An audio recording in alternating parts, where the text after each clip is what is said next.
మొట్టమొదటిగా ఇట్టి కృపను అనుగ్రహించిన దేవదేవునికి వందనాలండి. అట్లాగే నాకు ఇట్లా అవకాశం ఇచ్చిన మన పాస్టర్ గారిద్దరికీ వందనాలు. అలాగే ఇటు అవకాశం ఇచ్చిన పిసిసి వారికి కూడా హృదయపూర్వక వందనాలండి. ప్రియ సంఘం అంతటికీ నా దేవుని నామంలో వందనాలు చెప్తున్నాను. ఈ వాక్యం ఒకసారి చదువుకుందామండి. యోహాను సువార్త 19వ అధ్యాయము 30వ వచనం.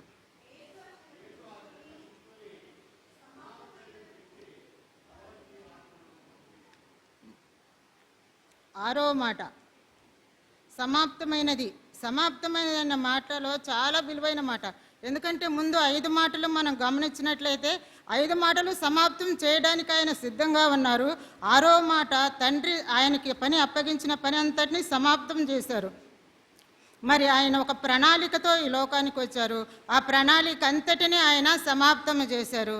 అలాగే ఆయన సమాప్తం చేసి బిగ్గరగా కేక వేశారండి. ఆయన చిన్నగా ఏదో సమాప్తమైనదని పలకలేదు. ఆయన విజయోత్సాహంతో బిగ్గరగా కేక వేశారు సమాప్తమైనది అని. ఆయన ఏమిలో సమాప్తం చేశారు? ఆయన ఏ విమోచన కార్యాన్ని సమాప్తం చేయడానికి వచ్చారు? మన పాపంలో క్రయధనముగా ఆయన ఏం సమాప్తం చేయడానికి వచ్చారో ఒక 5 ప్రాముఖ్యమైన విషయాల్లో తెలుసుకుందామండి. సమాప్తమైనది అనే మాటలో 6 అక్షరాలు ఉన్నాయి. అవి కూడా మానవ సంఖ్యగా మనం గమనించాలి. 6 అనేది మానవ సంఖ్య. మనం ఈ 6 వచ్చిన మనం 5 అంశాల గురించి తెలుసుకుందాం. మొదటగా వాక్యంలో నడిపింపబోయే ముందు ఒక చిన్న ప్రార్థన చేసుకుందామండి. మహాపరిశుద్ధును ఘనమైన తండ్రి, మీ పరిశుద్ధ నామమునకు వందనాలు స్తోత్రములు చెల్లించుచున్నాం ప్రభా. ఈ మధ్యాహ్న కాల సమయంలో తండ్రి మీ సన్నిధిలో ప్రార్థిస్తుండగా ప్రభా, ఇదిగో తండ్రి అల్పురాలను అయోగ్యురాలను ప్రభా, ఆయనను మీరు ఉచితమైన కృపలో నన్ను నిలవబెట్టినారు. మీకు వందనాలు స్తోత్రములు తండ్రి. అయ్యా మీది మీ చిత్తమై ఉన్నది కనుక మీకు స్తోత్రములు చెల్లించుచున్నాను ప్రభా. అయ్యా నేను మాట్లాడితే వ్యర్థమైన మాటలు కానీ తండ్రి, నా నోటికి బూరగా మీరు ఉండండి. మీరు మాట్లాడండి ప్రభా. వినగలిగిన మనసును వినగలిగిన చెవులను గ్రహించగల మనసును ప్రతి బిడ్డకు దయచేయండి తండ్రి. సాతానికి ఎక్కడ తావుండనియొద్దు ప్రభా. నా చుట్టూ మీ అగ్ని కంచెను గట్టిగా కట్టండి ప్రభా. మీరు మాట్లాడి ముందుండి నడిపించమని, ఈ ఆరాధన ఆదిన అంతవరకు మీరు తోడై నడిపించమని అడుగుతున్నాను తండ్రి. ప్రభా, నాలో ఉన్న భయమును టెన్షన్ కూడా యేసు నామములో తీసివేయమని బ్రతిలాడుచున్నాను తండ్రి. ఆమేన్.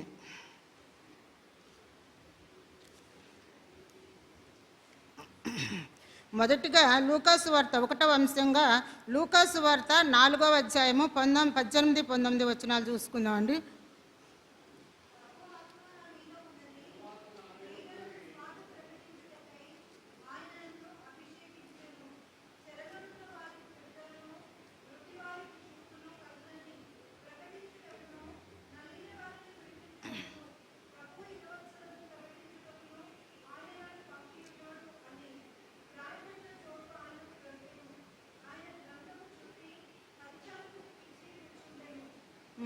ప్రవక్త అయిన యెషయా గ్రంథం ఆయనకు విప్పగానే ఆయన కనిపించింది ఏంటంట, ప్రభు ఆత్మ నా మీద ఉన్నది, బీదలకు సువార్త ప్రకటించుటకై నన్ను అభిషేకించును, చెరలోనున్న వారిని విడిపించుటకును, గ్రుడ్డి వారికి చూపును బ్రాకెట్లో కలుగును అని ఉందండి, ప్రకటించుటకును, నలిగిన వారిని విడిపించుటకును, ప్రభు హితవత్సరమును ప్రకటించుటకును నన్ను పంపినని ఇక్కడ ప్రభు సెలవిస్తున్నాడు.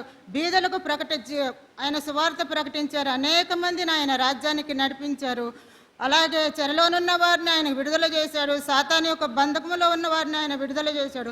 చెరలో ఉన్న వారంటే ఎవరో కదండి, మనల్ని అందరినీ ఆయన విడుదల చేశారు. గుడ్డి వారికి చూపునిచ్చారు. అలాగే నలిగిన వారిని ఆయన విడిపించారు. ఎన్నో అద్భుత కార్యాలు ఈ లోకాన్ని చేశారు. ఆయన ఈ లోకానికి వచ్చిన కార్యాన్ని, తండ్రి అప్పగించిన కార్యాన్ని ఆయన సమాప్తము చేశారు ఈ మాట ద్వారా. అలాగే యోహాను సువార్త 10వ అధ్యాయము 4వ వచనం అండి. మంచి కాపరి తన గొర్రెల కొరకు ప్రాణము పెట్టును. మంచి కాపరి తన గొర్రెల కొరకు ప్రాణము పెట్టును. అవునండి, గొర్రెలంటే ఏదో రోడ్ల మీద తిరిగే, అడవిలో తిరిగే గొర్రెలు కాదు. గొర్రెలంటే నువ్వు నేనే. మన కొరకు ఆయన ప్రాణం పెట్టడానికి వచ్చారు. ఆయన మనకి సమృద్ధి జీవాన్ని ఇవ్వడానికి వచ్చారు. సమృద్ధి జీవం వేరు, జీవం వేరు. సమృద్ధి జీవం అంటే మనం ఏదో బ్రతికాం, లేదు చచ్చిపోయాం అంతే, తిన్నామా బ్రతికామా చనిపోయాం, అది జీవం అండి. కానీ సమృద్ధి జీవం అంటే అలాంటి బ్రతుకు కాదు, ఆశీర్వాదకరమైన జీవితం అది. సమాధానకరమైన జీవితం, ఆశీర్వాదకరమైన జీవితం, సంతోషకరమైన జీవితం జీవించాలని ప్రభు సిలువలో నీ కొరకు నా కొరకు రక్తము చిందించారు. ఆ యేసుక్రీస్తు ఆ కార్యాన్ని సిలువలో సమాప్తము చేశారు. ఆయన మనకి సమృద్ధి జీవాన్ని ఇచ్చారు. మన మరణాన్ని ఆయన భరించారు, ఆయన జీవాన్ని మనకి ఇచ్చారు. ఈ మధ్యాహ్న కాల సమయంలో హల్లెలూయా, దేవుడు ఎంత గొప్ప దేవుడు అండి. మనల్ని ఆయన ఎంతగానో ప్రేమిస్తున్నాడు. మనము ఈ మధ్యాహ్న కాల సమయంలో ప్రభు అని ఒక్కసారి పిలిస్తే చాలు, ఆయన పలకడానికి సిద్ధంగా ఉన్నాడు. నా కుమారి నా కుమారుడు అని పలకడానికి సిద్ధంగా ఉన్నాడు. మరి మనము పిలవడానికి సిద్ధంగా ఉన్నామా?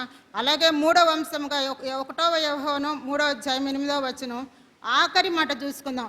అపవాది యొక్క క్రియలను లయపరచుటకు దేవుని కుమారుడు వచ్చును. అపవాది అంటే ఎవరండి? సాతాను. అది మన జీవితంలో ఉండే సంతోషాన్ని, సమాధానాన్ని అపవాది నాశనం చేయాలని చూస్తూ ఉంటుంది. మనకు జీవితంలో ఉండే సంతృప్తిని దొంగిలించాలని చూస్తూ ఉంటుంది. మన జీవితంలో సమృద్ధి జీవము లేకుండా మన జీవితాన్ని నాశనం చేయాలని చూస్తున్నప్పుడు యేసు ప్రభు ఎందుకు వచ్చారంటే అపవాది యొక్క క్రియలను లయపరచడానికి ఆయన వచ్చారు. నిన్ను నన్ను పాపం నుండి విడిపించారు. అపవాది యొక్క రాజ్యాన్ని ఆయన కూలగొట్టారు. వాస్తవానికి చెప్పాలంటే ఆ రోజు మరి తండ్రి ఆయన సిలువలో బలి అవ్వకుండా ఉన్నట్టయితే ఈరోజు మనందరం క్యూ కట్టుకుని నరకంలో ఉండాల్సిన వాళ్ళం అండి. అటువంటి పరిస్థితి నుంచి దేవుడు నిన్ను నన్ను విడిపించారు. ఆయన వచ్చిన కార్యాన్ని ఆయన సమాప్తం చేశారు. దీనా శిక్షను ఆయన సిలువలో భరించారు. మన పాపం నుండి మనల్ని విడిపించారు. హల్లెలూయా. 1వ తిమోతి 1వ అధ్యాయము 15వ వచనము.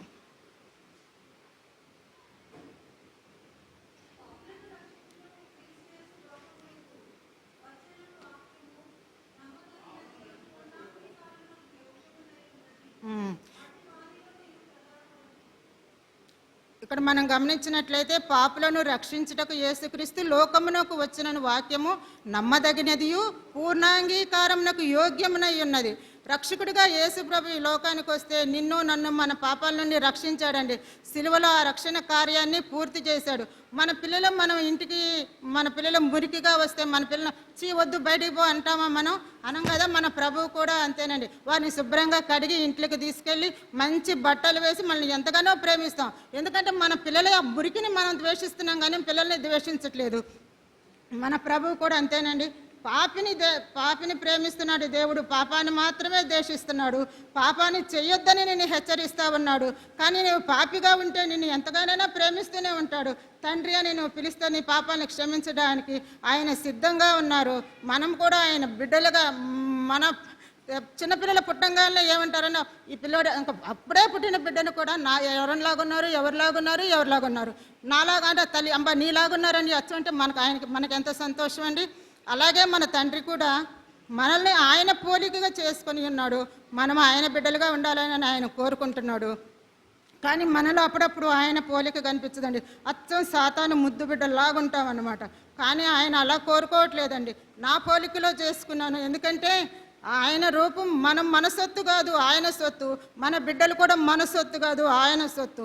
ఆయన సొత్తు అయిన ఆ బిడ్డలనే మనం అంత ప్రేమిస్తున్నప్పుడు ఆయన మట్టి బొమ్మగా చేసుకుని ప్రాణం పోసిన మనల్ని ఇంకా ఆయన ఎంత ప్రేమిస్తున్నాడండి. అలాగే ఈ మధ్యాహ్న కాల సమయంలో దేవుడు నిన్ను నన్ను ఆయన రూపంలో చేసుకున్నాడు కాబట్టి ఆయన ఎంతగానో ప్రేమిస్తున్నాడు. మన నిత్యరాజ్యానికి వారసులుగా చేయడానికి ఆయన సిలువలో రక్తము కార్చాడు, వెల చెల్లించి ఆయన సమాప్తం చేశాడండి.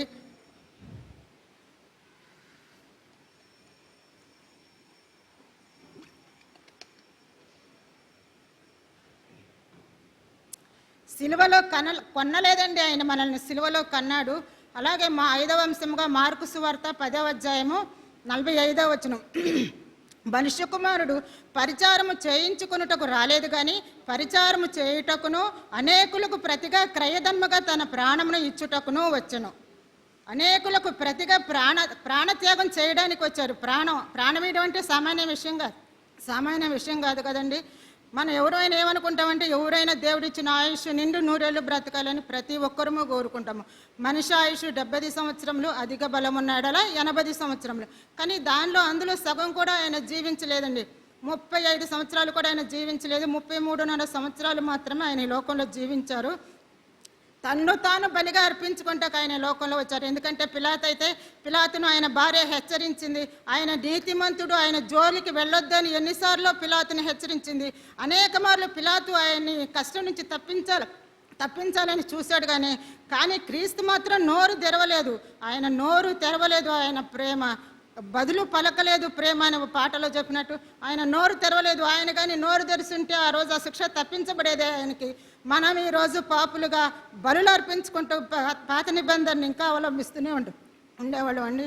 అలాగే ఈ మధ్యాహ్న కాల సమయంలో ఎవరు కూడా చనిపోవాలి. ఆఖరికి పండు ముస్లిం కూడా ఏమనుకుంటుందంటే, అమ్మ 90 సంవత్సరాలు వచ్చినాయి కదా, మరి నువ్వు నువ్వు వెళ్ళిపోతే మరి ఇంకొకళ్ళ సమయం వచ్చేది కదా అంటే, అబ్బా లేదమ్మా లేదు, నేను ఇంకొన్న ముది మనవాళ్ళ పిల్లల్ని కూడా చూడాలనుకుంటున్నాను, నా కోసం ప్రార్థన చేయండి అమ్మ అంటారు. ఎవరైనా మనిషి సహంగా కోరుకునేది ఇదేనండి. కానీ తండ్రి బలిగా అర్పించుటకు వచ్చాడు. ఆయన మనం ఎవరైనా ఒక్కసారిగా చనిపోతే పర్వాలేదు, కానీ మనం ముందే చనిపోతామని తెలిస్తే అది ఎంత బాధ, ఎంత నరకం అండి. తండ్రి కూడా అలాంటి బాధను అనుభవించారు. గెస్టెమనే తోటలో ఆయన 40 దినాలు ఉపవాసం ఉన్నప్పుడు ఉపవాస ప్రార్థనలో ఆయన శరీరం ఎంతగానో నలగొట్టబడింది. సాతాను ఎంతగానో శోధిస్తూ ఉంది. ఆ సమయంలో ఆయన అంటున్నాడు, లోకాసు వార్త 22:42 తండ్రి, ఈ గిన్నె నా యొద్ద నుండి తొలగించుము, నీ చిత్తమైతే తొలగించు, ఆయనను నా ఇష్టము కాదు నీ చిత్తమే సిద్ధించుగాక. ఇక్కడ ఏమంటున్నాడండి? నా ఇష్టము కాదు నీ చిత్తమే సిద్ధించుగాక. తండ్రికి తెలుసు, ఎందుకంటే ఆయన మరణానికి అప్పగించబడాలి. ఈ ప్రియ బిడ్డలందరూ, ఆయన ప్రేమించే ఈ బిడ్డలందరూ ఈ మరణాన్ని నుంచి, ఈ పాపాల నుంచి, దోషాల నుంచి తప్పించబడాలంటే ఖచ్చితంగా ఆయన సిలువకు అప్పగించబడాలి. మొదటిగా మనం చెప్పినట్టే కార్య ఆరంభము కంటే కార్యాంతము మేలు. ప్రసంగి 7:8 చెప్పబడినట్లు, మనం ఏదైనా ఒక పని చేయడానికి ప్రారంభించినప్పుడు మనలో తడబాటు సహజంగా ఉంటుంది. అమ్మో ఈ పని పూర్తవుతుందా, ఈ పని కంప్లీట్ చేయగలమని మనం తడబాటు పడతాం. కానీ ఆ పని కంప్లీట్ అయినప్పుడు మనలో వచ్చే ఆనందం అంతా ఇంత కాదండి, అది చాలా ఆనందంగా ఉంటాం. ప్రభు ఏ కార్యానికి సమాప్తం చేయడానికి వచ్చారో ఆ కార్యాన్ని అంతటిని సంపూర్ణంగా సమాప్తి చేశారు. తండ్రికి విధేయుడిగా ఉన్నాడు, సాతానుని జయించారు, ఈ లోకాన్ని జయించారు. అలాగే తండ్రికి పరిపూర్ణ విధేయతను చూపారు. మనం కూడా ఆయనకి విధేయులుగా ఉండాలని తండ్రి ఎంతగానో కోరుకుంటున్నాడండి. ఈ మధ్యాహ్న కాల సమయంలో ఆయన సమాప్తమైన నేను బిగ్గరగా కేకవేయగానే దేవాలయపు తెర మధ్యకు, పైనుంచి క్రిందికి మధ్యకు చినిగింది. పాత నిబంధన గ్రంథంలో రోమా 10:4 యేసుక్రీస్తు ధర్మశాస్త్రంనకు సమాప్తి అయి ఉన్నాడు. ధర్మశాస్త్రం అంటే ఏంటండి? మొదటి 5 పుస్తకాలు ధర్మశాస్త్రము. ఆదికాండము, నిర్గమాకాండము, లేవియాకాండము, సంఖ్యాకాండము, ద్వితీయోపదేశకాండము. ఈ 5 కాండాలు ధర్మశాస్త్రము. ధర్మశాస్త్రాన్ని రాసింది ఎవరు? అనేకమైన సాక్ష్యాల ద్వారా మోషే రాశాడని తెలుసుకోవచ్చు మనం. ధర్మశాస్త్రం ఎలాంటిదంటే ఒక అద్దం లాంటిది. అది మనుషుల యొక్క పాపాలని, మనుషుల యొక్క దోషాలని, తప్పుల్ని చూపిస్తూ ఈ శిక్షకు, ఈ పాపానికి ఈ శిక్ష, ఈ తప్పుకు ఈ శిక్ష అని మాత్రం చూపిస్తూ ఉంటుంది. కానీ ఆ తప్పులన్నిటికీ పరిపూర్ణంగా శాశ్వత పరిష్కారం అయితే ధర్మశాస్త్రంలో లేదండి. అది క్రీస్తు రక్తము ద్వారానే ఆ ధర్మశాస్త్రము సమాప్తం అవ్వాలి. ప్రభు నీ పక్షాన నా పక్షాన నేరాలన్నిటినీ సమాప్తం చేశారు. క్రీస్తు బలి ద్వారా బలులన్నిటినీ సమాప్తం చేశారు. మానవుల మీద సాతాను యొక్క అధికారం లేకుండా ఆయన సమాప్తం చేశారు. ప్రవచనాలను సమాప్తం చేశారు. క్రీస్తు సమాప్తమని పలకగానే దేవాలయపు తెర మధ్యకు చినిగిపోయిందంట. అలాగే అంటే క్రీస్తు బలికి ముందు ఎలా ఉండేదంటే, ఇది అతి పరిశుద్ధ స్థలం అనుకోండి, పరిశుద్ధ స్థలం ఆవరణం. ఈ అతి పరిశుద్ధ స్థలానికి ఎవ్వరూ వెళ్ళడానికి వీల్లేదు, ప్రధాన యాజకుడు మాత్రమే వెళ్ళాలి. యాజకులు ఈ పరిశుద్ధ స్థలంలో ఉండేవాళ్ళు, మనలాంటి వాళ్ళంతా బయట ఆవరణలో ఉండేవాళ్ళు అన్నమాట. అటువంటి పరిస్థితుల్లో సంవత్సరానికి ఒక్కసారి మాత్రమే ప్రధాన యాజకుడు పరిశుద్ధ స్థలానికి వెళ్ళి మన పాపముల నిమిత్తము, మన దోషాల నిమిత్తము రక్త ప్రోక్షణ చేసేవాడు, తండ్రితో మాట్లాడేవాడు. ఆ లోపలికి వెళ్ళే ప్రధాన యాజకుడు ఎలా ఉండాలంటే, ఆయన యందు ఏ దోషము ఏ పాపం కూడా ఆయన దగ్గర ఉండకూడదు. ఆయనకు ఆఖరికి ఆయన లోపలికి వెళ్ళినప్పుడు ఆయన ఒంటి మీద చెమట బిందువు కూడా పట్టకూడదు అనమాట. ఎందుకంటే మనుషులకైతే, మనకైతే బాహ్య సౌందర్యం తెలుసు, కానీ మనుషులకి అంతః సౌందర్యం మనకు తెలియదండి. దేవుడు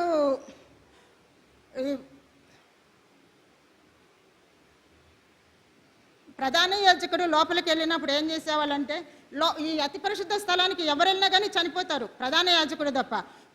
ప్రధాన యాజకుడు ఏం చేశారంటే లోపలికి వెళ్ళినప్పుడు ఆయన అంగీకి ఒక గంట కట్టేవారు, ఆయన నడుముకు ఒక తాడు కట్టేవారు. ఎందుకంటే ఆ తాడుని ఫాలో అవుతూ ఆయన లోపలికి వెళ్ళినప్పుడు ఆ గంట మ్రోగుతూ ఉండేది. ఆ గంట ఎప్పుడైతే మోగటం ఆగిపోయిందో ఆయన చనిపోయినట్లే అర్థం. ఆయన బయటికి లాగేసేవారు అనమాట. అంతేగాని ఆయన కోసం ఇంకొక 10 మంది వెళ్ళి లోపలికి వెళ్ళి తీసుకురావడానికి లేదు. ఇంకో 10 మంది వెళ్ళి తీసుకొస్తే ఆ 10 మంది కూడా అక్కడ చనిపోతారు అనమాట. అంత పవిత్రమైన స్థాయి. అటువంటి పరిస్థితుల్లో దేవుడు 6వ మాటగా సమాప్తమైనదని బిగ్గరగా కేక వేయగానే మధ్య తెర, ఎప్పుడైతే ఆదాము పాపం చేశాడో ఆదాము యొక్క పాపానికి ప్రతిగా మానవునికి పాపికి ఆ తెర మధ్యగా అడ్డుగా వేయబడింది. దేవుడు ఎప్పుడైతే సిలువలో బిగ్గరగా ఐ యామ్ ఫినిష్డ్ అని పలికారో తెర మధ్యకు చినగబడింది పైనుంచి క్రిందికి. అది మనుషులు కాదండి, దేవుడే దాన్ని చించివేశాడు. ఒక అదృశ్య హస్తము దాన్ని చించివేసింది. అలాగే ఈ మధ్యాహ్న కాల సమయంలో ప్రియ దేవుని బిడ్డలారా, ఈ కార్యాన్ని అంతటినీ దేవుడు ఫినిష్ చేయడానికి వచ్చారు. దేవుడు ఐఆమ్ ఫినిష్డ్ అని లేదండి. ఐఆమ్ ఫినిష్డ్ అంటే అక్కడ ఐఆమ్ అనే దానిలో మళ్ళీ గర్వం కనిపిస్తుంది, మనిషిలో ఉండే అహంకారం కనిపిస్తుంది. కానీ దేవుడు ఇట్ ఈస్ ఫినిష్డ్, ఆ పని కంప్లీట్ అయిపోయింది, నేను వచ్చిన పని సమాప్తం చేశానని సిలువలో పలికారు. అలాగే ఈ మధ్యాహ్న కాల సమయంలో ఆయన చేసిన ఈ అద్భుత కార్యాలన్నీ నీ కొరకు నా కొరకే. మరి ఇప్పుడైతే మనకి దేవుడికి మనకి ఎలాంటి అడ్డు కూడా లేదు, ఎలాంటి తెర లేదు. మనము దేవుని సన్నిధికి డైరెక్ట్గానే వెళ్ళొచ్చు. ప్రభువుకి తండ్రికి సంధి కుదరడం మొదలైంది. ఇప్పుడు ప్రధాన యాజకుడు ఒక్కడే కదండి, ప్రతి ఒక్కరూ దేవుడి సన్నిధికి వెళ్ళి తండ్రి అని పిలిచే భాగ్యాన్ని ఆ తండ్రి మనకు అనుగ్రహించాడు. హల్లెలూయా. క్రీస్తు శిలువ రక్తంలో సమాప్తం చేసి తెరను చించివేశాడు.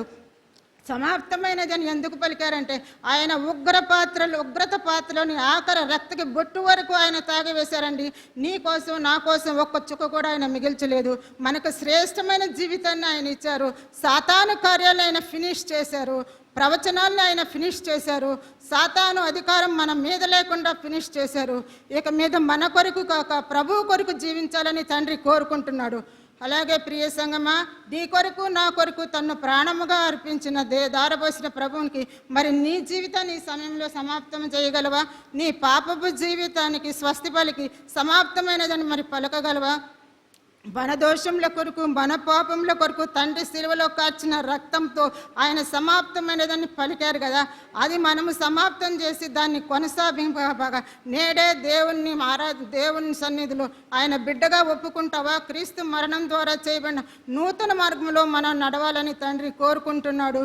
ఆయన ప్రతి బిడ్డను ప్రేమిస్తున్నాడండి. ఆయనకి కులము లేదు, మతము లేదు, ధనిక పేద ఏమి లేదు, ఉద్యోగులు నిరుద్యోగులు అనే తేడా లేదు, వీళ్ళు చదువుకున్న వారు నిరక్షరాస్యులు అనే తేడా లేదండి. లోకంను ఎంతో ఆయన ప్రేమిస్తున్నాడు, ప్రతి బిడ్డను ఎంతగానో ప్రేమిస్తున్నాడు. ఈ క్షణమే నీవు ప్రభు అని పిలిస్తే చాలు ఆయన హక్కున చేర్చుకోవడానికి సిద్ధంగా ఉన్నాడు. ఈ లోకంలో ఆయన ఏ పని నిమిత్తమై వచ్చాడో ఆ పని అంతటినీ సమాప్తము చేశాడు. మన కొరకైతే ఆయన ఏమీ మిగిల్చలేదండి తండ్రి. ఆఖరి రక్తపు బొట్టు వరకు కూడా నీ పాపంలో కొరకు నా పాపంలో కొరకు ఆయన వెల చెల్లించాడు. ఆయన మనల్ని సిలువలో కన్నాడండి. మనం కూడా ఇప్పుడే ఆయన మార్గంలో నడవడానికి సిద్ధంగా ఉండాలని దేవుడు కోరుకుంటున్నాడు. దేవుడి చిన్న వాక్యంను దీవించునుగాక. ఆమేన్.